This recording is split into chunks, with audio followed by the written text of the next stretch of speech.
Hi, it's Natalie. So, I am going to talk to you about a moment of vulnerability, actually. A belief came up for me today, and it's an interesting belief because it's one that I have worked around instead of faced for years. And I actually didn't even see it, even though I kind of knew it was probably there because it has been surfacing through the years. It took a very loved mirror actually to reflect this back to me. And it's one I feel most of our society suffers from, at least from it to some degree. It is I don't matter. So what had happened that started this this belief to surface from such a deep-seated aspect was a dear friend and I parted ways, and I had a dream that I was looking for this person, and I went out to talk to them, and I couldn't find them. And I look over and there's all these people in a field and they're harvesting a crop, and the crop is corn. And corn is symbolic of it's readily available. It's something everybody has, can make. It's sturdy. And they're all harvesting this corn, and they're chucking the corn into this bin, and they're working hard, and they're chucking all the bad stuff over into this garbage pile, and there's like worms in it and stuff like that. And my subconscious is like, well, I can go get some of that corn, I guess. And then I'm like, because I wasn't allowed in the field, then I was like, no, I don't want to settle for scraps anymore. And so I kind of am just watching them, and then I noticed a baseball game was going on.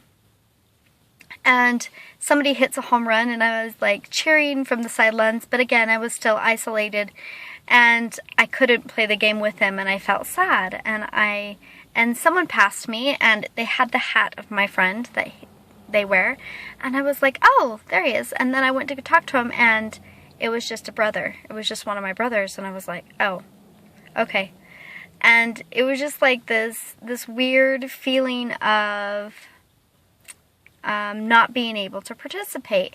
And so I had to sit in my sadness by myself and feel like, okay, well, fine, I'll go do this on my own. Anyway, so that was kind of the dream that sparked it. And then the next day, my husband and I were driving, and he started talking to me about this book, the 5 love languages.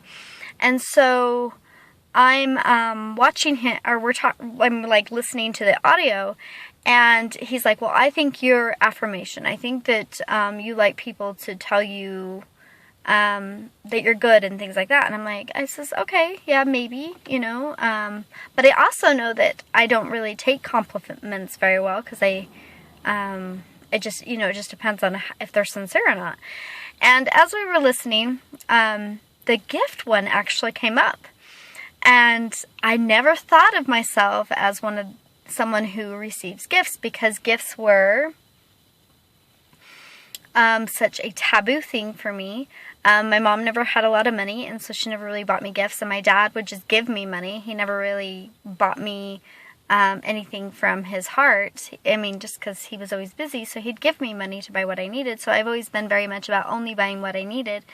And then in my last marriage, I was very, if somebody gave me a gift because they felt like they had to, I was actually very against it. But I remember the best thing that my ex ever gave to me was a little cup, and that had cows on it, because I loved cows, and it reminded him of me, and it was like 25 cents, but it was the most cherished thing to me, because it meant that he actually cared and he thought about me. And so anyways, we're listening to this, and I recognize that I am a gifter, so I like to give gifts, and I like to receive them, but I like them to come from the heart. And that comes up to Valentine's Day. My birthday is on Valentine's Day. And so I received a lot of chocolates, a lot of cards, a lot of flowers, and a lot of stuffed animals for my birthday. And it always came from people who felt like they had to give something to me because they remembered it was my birthday, because I had this really special birthday, right? Because it was on Valentine's Day. But I didn't really get a lot of heartfelt gifts from people. And so as a child, I would end up getting sick on my birthday because I really honestly didn't think anybody noticed me, or I really actually mattered. It was almost like they felt like they had to do something for me, but they never really wanted to know who I was or what I liked or what I was about. And so this reaffirmed to me that I didn't matter, that I was invisible, because nobody really actually, yeah, I mean, and here's the worst thing. Valentine's Day, trying to throw a birthday party, it doesn't happen. Nobody ever showed up to my birthday parties. And so, again, it confirmed this belief that I don't matter. And then what do? Is I marry a man who reestablishes this belief for me. And it's funny the way he does it, because his love language is spending time. And so he wants me to always spend time with him and cuddle with him and hear about his life and his stories. But at the same time, I wasn't receiving what I needed, because he didn't understand that to feel loved, I needed him to actually care. And find out, when we first got married, it was really cute, because he would write me little notes and buy me cinnamon cones because I liked them, and I'm very non-superficial, so I don't like gifts that are elaborate or expensive, or I'm the opposite of most girls. So it was really hard for him to understand who I was, and so I can see it from his standpoint. So I've gone years in my marriage where he didn't think I liked gifts, but he didn't understand that the gifts that I like are from the heart. Anyways, and so it was kind of this twisted thing. So coming back to this emotion that I don't matter, this feeling that came up. So I had this dream going on simultaneously, and then this came up, and just a couple of things. And yesterday, I was busy all day long, helping other people. I literally was on my phone 99% of the time, just taking care of other people's crap. It just random things. I can do anything. I have people come to me who have a loved one that passes on. I had somebody come out to me to clear a house from a ghost. I had another person come to me because they were lonely and they needed a friend. Another person was, looking for a wife, and I gave them some confidence. And I have no judgment. So all sorts of walks of people come to me for advice and for help and for me to walk them through. Someone came because they were having past life experiences. And so I'm constantly always busy helping other people. And it reflected to me my life, where there has been years in my life where, and I know going back to as a child, and that goes back to a child of me being a polygamist. I had so many kids to compete with. So many other people to get any attention. You know what I did? I involved myself in everything. I always put myself out there. Instead of feeling oh, I feel bad, nobody notices me, I did the opposite. And I said, okay, what can I do to be noticed? And so I stood up there on stage, and I played every sport there was, and I got involved with every community activity, and I still do it.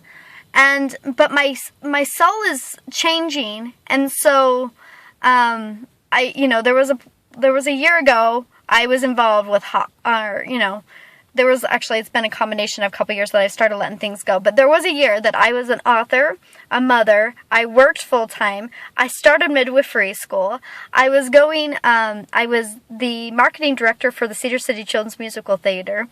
Did I say I volunteered for hospice?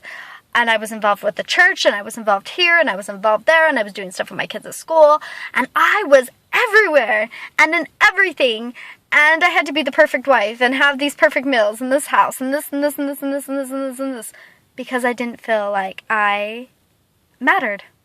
That's what it comes down to. I didn't feel like I mattered, which is so much bullshit, but this belief that I had to stand out and I had to be involved with everything or nobody would notice me.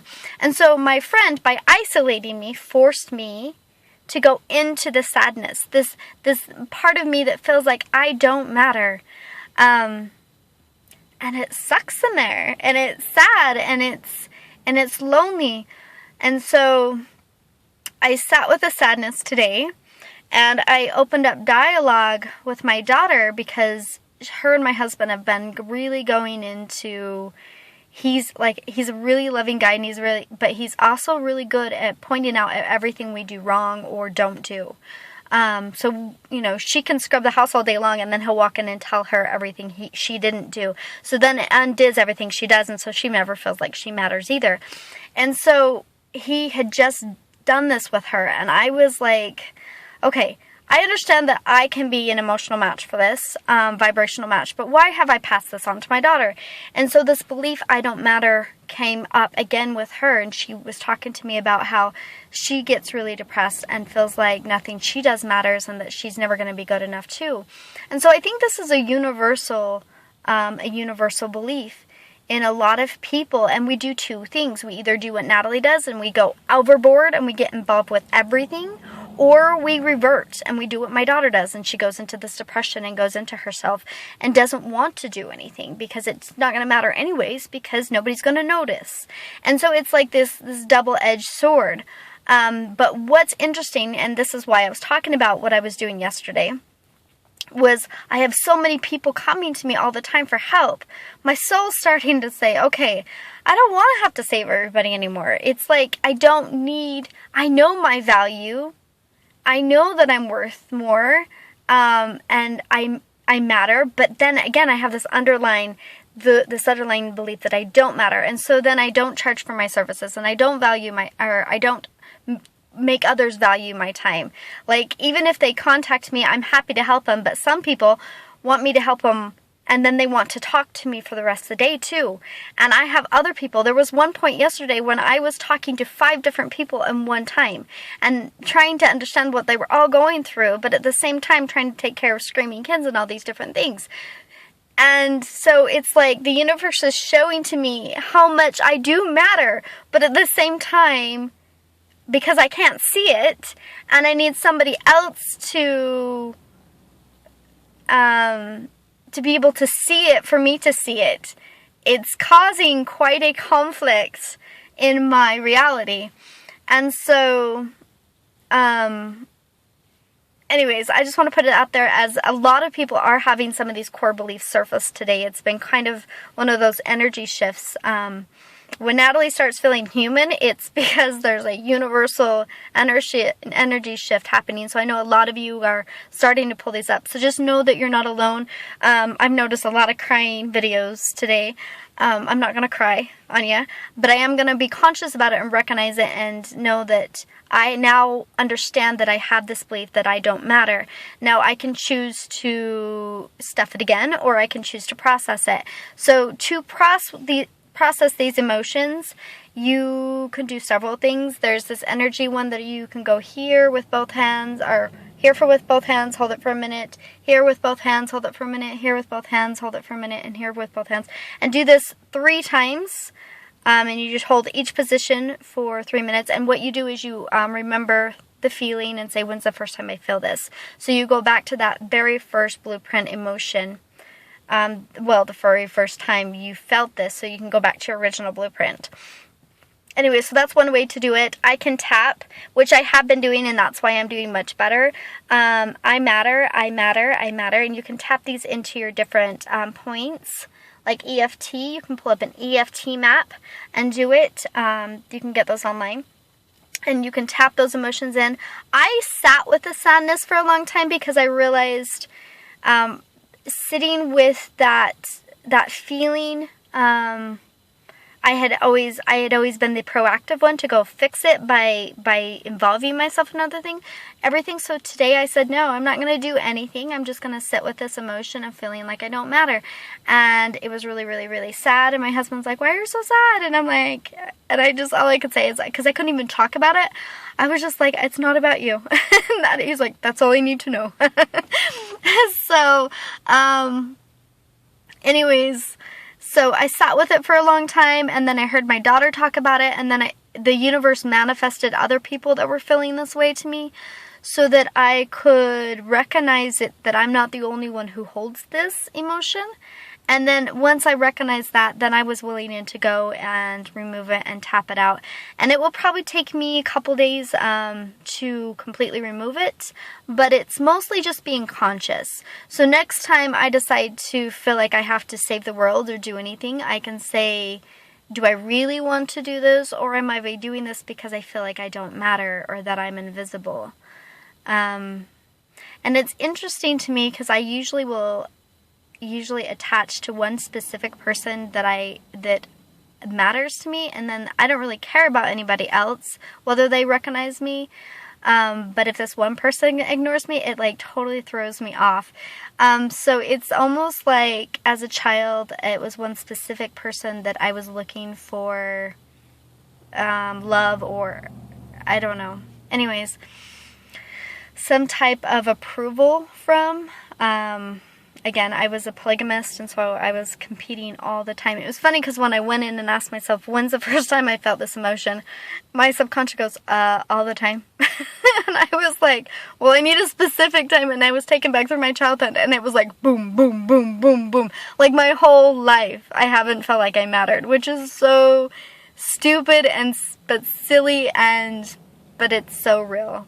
So anyways, hopefully this helps you in some way, shape, or form. If it's in your life, recognize it, sit with it, and you can remove it this way. You can tap in, I do matter.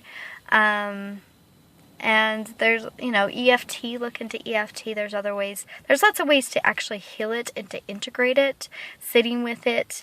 And I'll probably go in here soon and imagine myself going in and actually being present with that little girl as she takes her journey through life and showing her that she does matter and that she's not invisible.